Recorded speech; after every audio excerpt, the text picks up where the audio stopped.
Hi, folks. Danny from the Small Venue Survivalist here. I've gotten some requests to do videos on the mix process, and so I've been looking for an opportunity to do that. And just recently, I was handed a great opportunity when the band Suspect asked to record their last show at FATS.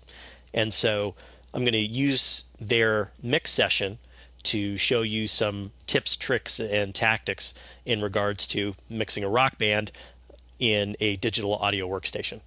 Over the years, I've found that one of the most important things in the process of creating a successful mix is to set up an organized and understandable workspace.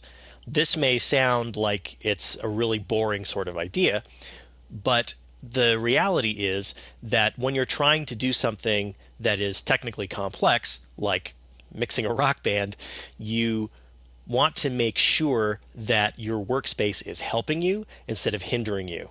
And so what this means is that you need to take that beginning of the mix enthusiasm where you're excited about getting to work and channeling that into doing these setup tasks, like making sure tracks that are all of a same class, like say all the vocals, that they're all grouped in a similar area on the console.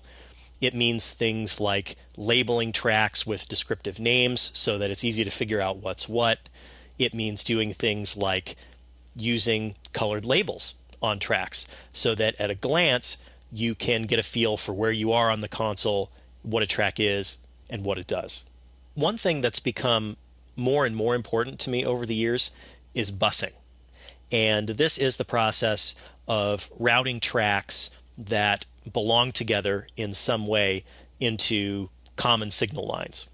And so, for instance, in this screen, you can see that I have a guitar low, which is the low frequency components of an electric guitar part, and guitar high, which is the high frequency components, that have all been bussed down into a single channel named guitar. And that guitar has then been bussed into a common signal line for tonal instruments, that is to say, instruments that are primarily known for playing notes and are not vocals.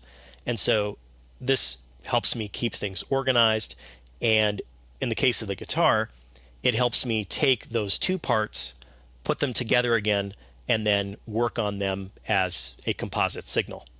A particular instrument where this is very helpful is on drums, especially for toms with well-tuned drum kits. I find that I'm not doing a lot of crazy individualized surgery on each individual tom. Instead, what I find myself doing is wanting to treat those toms as a group.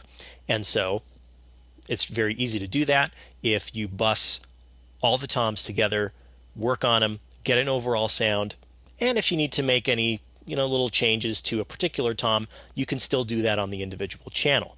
Then I can take that toms group and bus that to a drum group, which also receives the kick and snare, and build my drum kit piece by piece in a logical fashion. What's nice with this is that I can build the mix in a sort of hierarchy. For instance, I don't have to go in and necessarily try to fit each drum into the entire mix individually, unless that becomes necessary, of course. But in general, what I can do is I can create an overall balance for the drum kit and sort of turn the drum kit into a single instrument, which I can then take with one fader and balance against the rest of the mix. If the drum kit as a whole needs a tonal change in order to fit into the mix, or needs to be compressed as a whole or something like that, it's very simple to do because it's all been bussed into a single signal line, and so you just plop your processing in and go for it. One thing you may have noticed from looking at these screens is that a lot of my faders are set to unity or just a little bit off of unity, like say, -1 or +3 or something like that. The reason for that is because I like to do most of my heavy lifting in terms of the mix with the processing.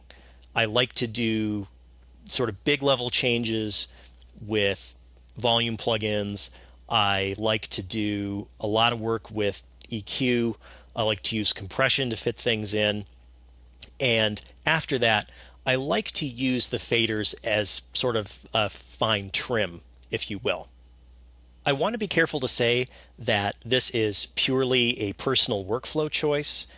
In my case, it's not really a gain structure choice.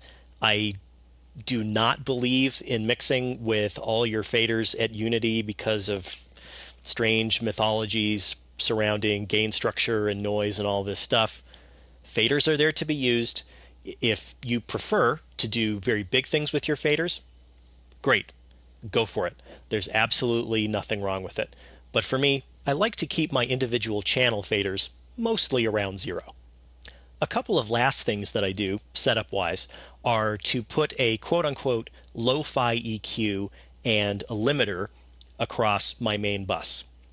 The purpose of the lo-fi EQ is to be able to easily check my mix for how it would work on a bandwidth-limited system. And this lo-fi EQ is also a very helpful thing when I'm trying to, say, balance bass guitars with regular guitars. And I'll get into that later.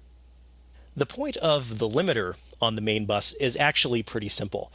It just prevents me from listening to a whole bunch of distortion if I get overly excited and mix too hot to start with. Now, definitely, the limiter that I have set up just to prevent output clipping will often end up as a foundational component of my later mastering stage for the mix. But at this point, with just the basic mix being in play, if I'm really, really hammering that limiter hard, then I will pull down the channel and group faders as necessary in order to avoid that. That's it for this video. I definitely understand that the setup process isn't the most exciting part of mixing, but it's really important. And if you fail to do it, then you'll have a much more difficult job down the road. So it's worth taking the time to put together a good workspace.